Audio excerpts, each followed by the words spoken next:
Before I start here, do you know who Dominik Thompson is? Yeah. Okay. Dominik Thompson is a person who appeared in a movie many years ago. The movie is called Hot Shots.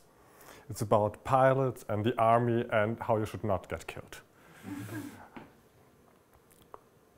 This talk is based on an actual paper, so it's not only fun. It's some serious work behind that, and it's a joint work with a friend of mine, Frank Hüttner. He's in Germany, in Leipzig, at the HHL. And well, the official title would be Liability Situations with Joint Tortfeasors. So the idea is you have several people who jointly cause a damage. They don't do that at the same time, but one after another. But when someone causes a damage, he can only do so because before there has already been a damage, right? That's the idea. For illustration purposes, hot shots. This is Dominik Thompson. He's a pilot, he's a very lucky guy, everything he's doing is a success. And one day, he's on his military base, and his wife comes by and wants him to sign a life insurance form. But the pen is not working, and he says, well, I'll do it later when I come back from my training flight. So he goes in his jet, he absorbs his training flight. This is Lieutenant Washout Pfaffenbach, another pilot, and you can see his eyes are a bit strange. This is basically why he's not allowed to fly. He cannot really see. What happens in the air is that. So there's a crash between these two jets, and well, you can imagine how this goes down, literally. So in this jet is Dominik Thompson. But as I said, Dominik Thompson is a very lucky guy, so he survives this crash. He's at the crash site, and he managed to get out of this destroyed jet, and he's at this crash site waiting for help, and help comes. There's an ambulance and hits him back into the crash site. So he's still alive. He survives this crash as well. And his friend, Lieutenant Topper Harley, will help him to bring him into this ambulance. So he carries him and he hits his head towards the car several times. But Dominik Thompson is a very lucky guy and he survives that. The ambulance brings Dominik Thompson to a hospital. In this hospital, there's a doctor who's completely drunk. He's brought to the emergency room, but he will not leave it anymore. He's dead. This is the story of Dominik Thompson. Now, think about his poor widow. This widow has not managed to get a life insurance for him, so well, basically she's now a lonely woman without money. And there is a lawyer who has the idea to sue all these guys together for compensation. How should this compensation be made? There were several people involved in his death, and all of them are somehow responsible for what happened. So who should pay how much? That's a big question. So what happened formally? Well, first, there was Washout who caused the crash in the air, and we see there was no further damage. This guy went down, he had a shock, but he was fine. Then in the next step, there was the ambulance. This guy was hit by a car. Let's assume he had a broken leg afterwards, not more. So minor injuries. I say here, Washout and ambulance caused this together, basically because there would not have been an ambulance without this guy having been in a crash before. Okay? Next step would be the three guys here, Washout, the ambulance driver, and Topper together caused a concussion by hitting the head of this poor guy to the car. And finally, if you include the doctor, there's death. So we have basically 4 groups of people. The group is increasing, and we have different damages caused by each of these groups. So I will just say my R's are the groups, D's are the damages. So here I have 4 groups, 4 damages. So how do we compensate the widow? Let's assume we know what a broken leg and a concussion and death is worth. We can't put a number on that. That's the only assumption I make. Who should pay what? Because in the end, the doctor causes the death, But without washout having been in this jet in the first place, there wouldn't have been any accident and no death at all. So he somehow should be held responsible as well. Question is how? And what we do in cooperative game theory is we try to look for a general rule that we can apply on each such situation, a situation that consists of a set of groups and a set of damages these groups cause. And we want to apply this rule such that there's no room of interpretation. So this rule shall tell us what we have to do if such a situation occurs. So basically, we would make the judge unemployed because he doesn't have to do anything, he just has to apply this rule. This could be done by a computer.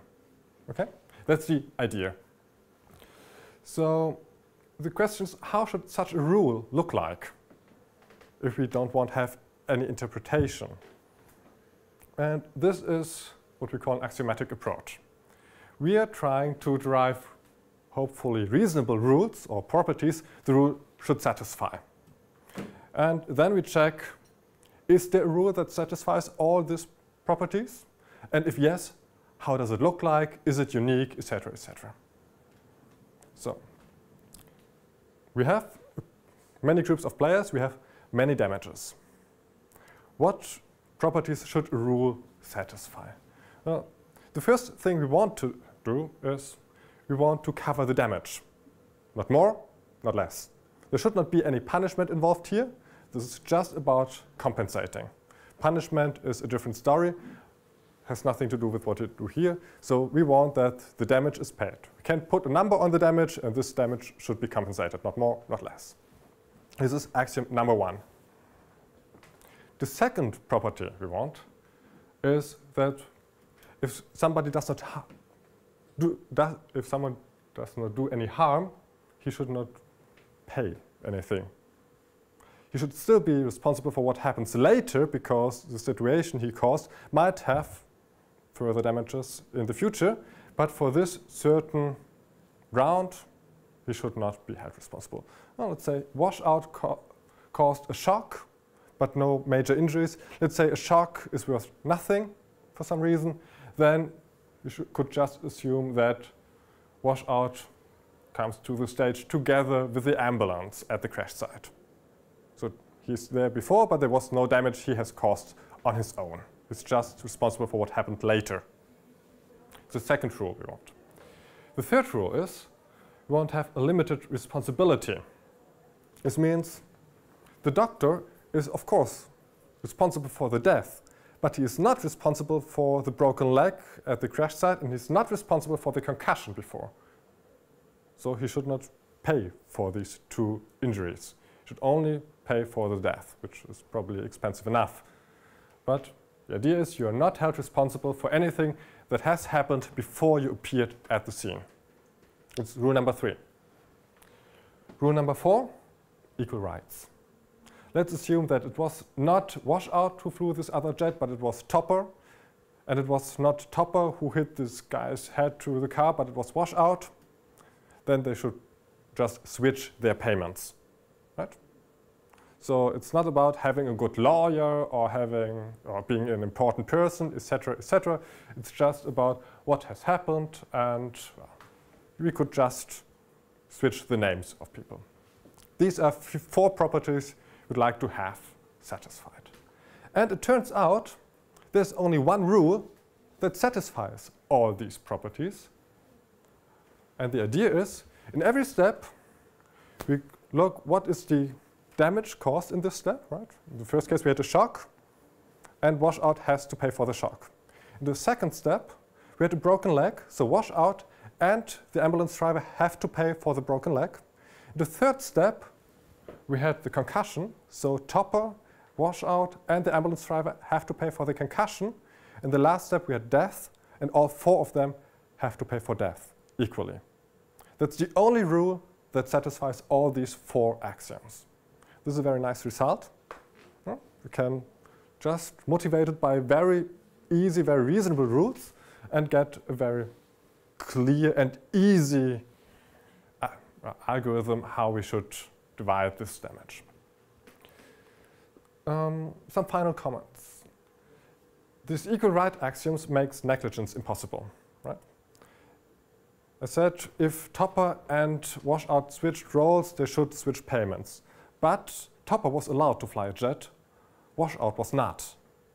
So just assuming that they should pay the same thing if they would switch roles would probably not be completely right, because Washout was, well, was doing something he was not supposed to do. Topper could have just had a crash. It might have just been an accident. It's not the case with Washout. So equal rights might be questionable, but we can deal with that. We can adjust the rules, the properties. There's no big issue here. This is well known. If we want to see the whole thing in a broader context, this rule here is a special case of so-called Shapley value, which has been found in 1954 by Lloyd Shapley, who got a Nobel Prize 2 years ago. So very important guy, very important rule. And it's basically the thing to do if you are talking about resource allocation, because you cannot only talk about damages that appear in different order, you can also talk about resources that you want to allocate to certain people. Think about joint ventures or just some mergers. You have different companies who can put things together, can increase their payoff. You want to know how would you share this payoff between the companies, etc. And the rule behind that is basically the same thing here, just in a bit more general framework. But again, you would just impose some axioms on the rule, and that's it. Thank you.